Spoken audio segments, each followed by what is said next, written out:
Coming up today, we're chatting with Nick Milligan and Dan Flegg about words and music. You know, it's one thing to kind of conceptualise how it might run, and then when you actually see it play out, you do realise there is something kind of captivating about it. I'll fill you in on Kaz Cook and Judith Lucy's return to Newey, and Dan will whet your appetite for Friday Night Fest. I was like, Produced on a Wobbicle and Warramai Land, this is the good stuff on Newcastle Live. this is Good. Good. stuff. The good stuff. Kaz Cook and Judith Lucy are bringing their menopausal night out to Newcastle later this year. The two longtime friends will share personal stories, answer audience questions, and sprinkle in a healthy dose of dry humour. Kaz and Jude's menopausal night out will hit the stage of City Hall on Saturday, the 18th of May. To find out more and grab your tickets, head on over to newcastlelive.com.au. Newcastle Live.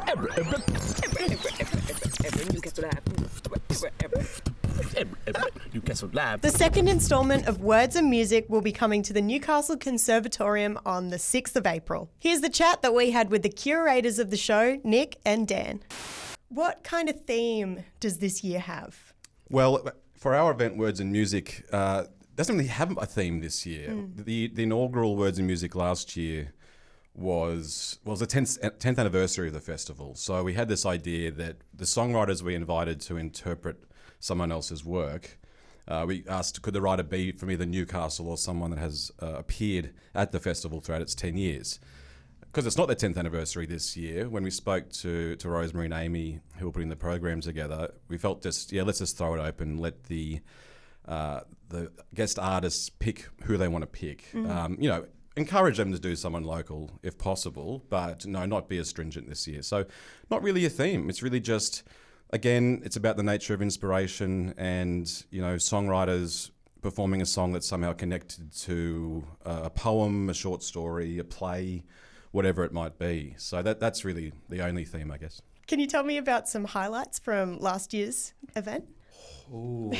I guess to my mind, it was seeing some of these creations come to life. Like we hadn't, I guess, a bit of behind the curtain kind of stuff with the event. Like we don't really know what the artist is going to bring. Yeah. So it's just fascinating to see, the interpretation from whatever literary source that these artists have taken, and to see how they reformulate things, and I guess find inspiration, then create this completely new thing.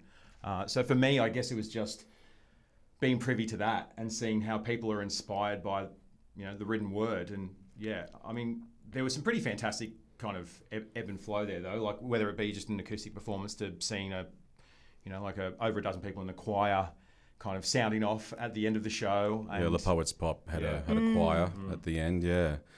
We hadn't heard Shane Nicholson's song that he did, based on Nick Earl's novel, and that was beautiful. He closed the show. We had no idea what to expect. We knew it would be him and an acoustic guitar, but he wrote a beautiful original song for it. Bertie Blackman was great, Amy V. I don't think it was really just the flow of the whole show. It's one thing to kind of conceptualise how it might run, like having a reading, then a song, a reading and a song, and it sounded like a good idea. And then when you actually see it play out, you do realise there is something kind of captivating about it, I guess. Yeah. Just hearing different people tell different stories, and so these little vignettes, so you kind of go from one story to another, and it never gets boring. You're just taken into these different worlds and different stories, and it makes you realise that, obviously storytelling is like kind of a bedrock of humanity, I guess, and our evolution and whatever, but there is something still, even as an adult, kind of captivating about just sitting down and listening to someone reading from a chair, because that's sort of how the show plays out. It's someone sitting in a chair at the front of the stage, a big reading chair, and then it throws to the artist, and you have this sort of ebb and flow that way. So just seeing it run so well and having it kind of be everything we wanted it to be was probably the general highlight, I guess. Yeah. It was pretty fascinating we were lucky enough to get a bunch of the actual authors whose works were being appropriated.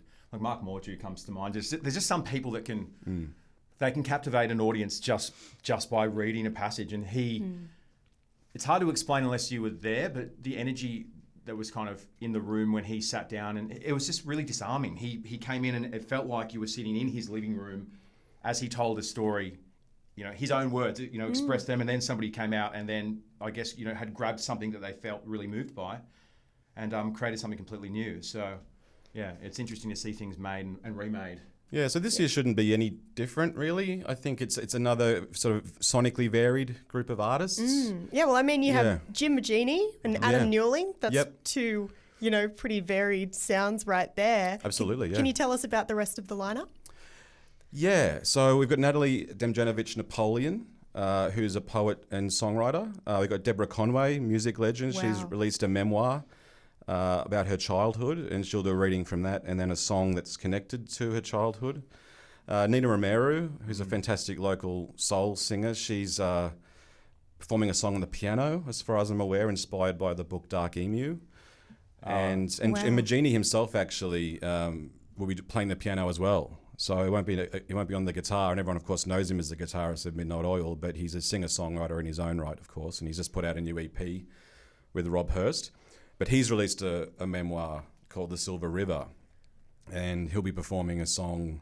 He'll do a reading from that book, and then he'll play a song connected to it on the grand piano. So that should be pretty magic, I think. Well, lucky as well, Elijah Amos is he was unfortunately unable to play the inaugural event because of, I think it was COVID. Yeah. So he is on this lineup, and so we're going to get to hear. I'm assuming it's going to be the song that he prepared last year, but Possibly. I'm actually not 100% certain. Yeah. He might be doing something new. I think he's still working that out. But it was great that there was a second Words and Music so we could have him back, because it really sucked. It was like a week out from the event, and he'd written this whole song. So that was a shame. But so look, it's an eclectic lineup once again. How does it feel to have all of these brilliant artists want to be part of this event?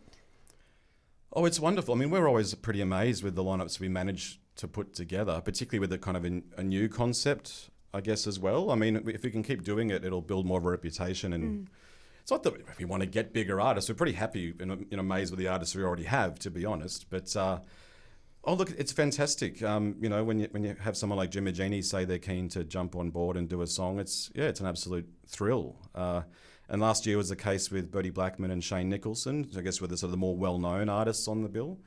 And having Shane be so keen to jump on board was fantastic. I guess it brings something to it for sure. It's pretty humbling. Yeah. And I think it goes much deeper than just the musical artists as well. To have authors and poets agree that their work can be appropriated is pretty special too. There's multi-layers, I suppose, in that, and and in creatives saying yes to the project. So I think that's pretty special, just in broad strokes. And I guess we're going to see more of that this year as well. There's going to be a whole new array of writers that are going to have their works put under the limelight by a bunch of different artists, and that's pretty special. Definitely. Now, I'd love to talk about your trivia event that's happening as part of Newcastle Writers Fest. What do you have in store for us this year? Oh, look, it's basically the same sort of format. Like it's based on my Tuesday trivias at the Stag and Hunter. But which have a cult following, by the way. It's pretty popular. It's good. It's good. It makes it easy for me. I've just got to turn up, and the room's always booked out. I can't get a table there. Yeah. You got to know someone. So years ago, I was talking to Rosemary. I actually forget how we first formulated the idea to do. It was originally as a fundraiser for the festival, but now we just say it's part of the festival. It's a ticketed show. But look, it is just 4 rounds of I guess, literary trivia. I guess the big thing this year is it's been moved to Customs House instead of the Stag and Hunter, because we sold out the Stag and Hunter quite quickly last year and actually had to turn people away, which we don't want to have to do. And it's already selling pretty well, so we'll have an even bigger crowd this year. There's lots of prizes up for grabs. I guess that's the one thing I'd say, is that even though it's ticketed, that money does support the festival, but there's often so many free books and things to give away that most teams walk away with something. We get a big prize pool. I can't guarantee it, but most people walk away with something. So, but either way, it's a fun night out, supporting the festival, and it's trivia. It kind of puts your knowledge of novels from all genres and sort of decades, and it's very broad.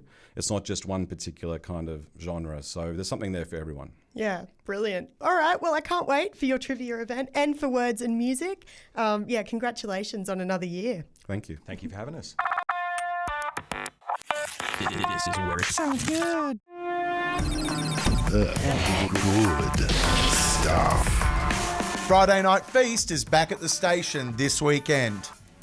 Yummy. The free community event curates a lineup of food trucks, live music, market stalls and kids entertainment wrapped up with a bar and beer garden. It's Friday after all. Friday Night Feast will take over the station on Friday. Duh. Hit newcastlelive.com.au to find out more. The good stuff. That's it for the good stuff today. Thank you so much for tuning in once again, and we'll see you tomorrow from 4 p.m.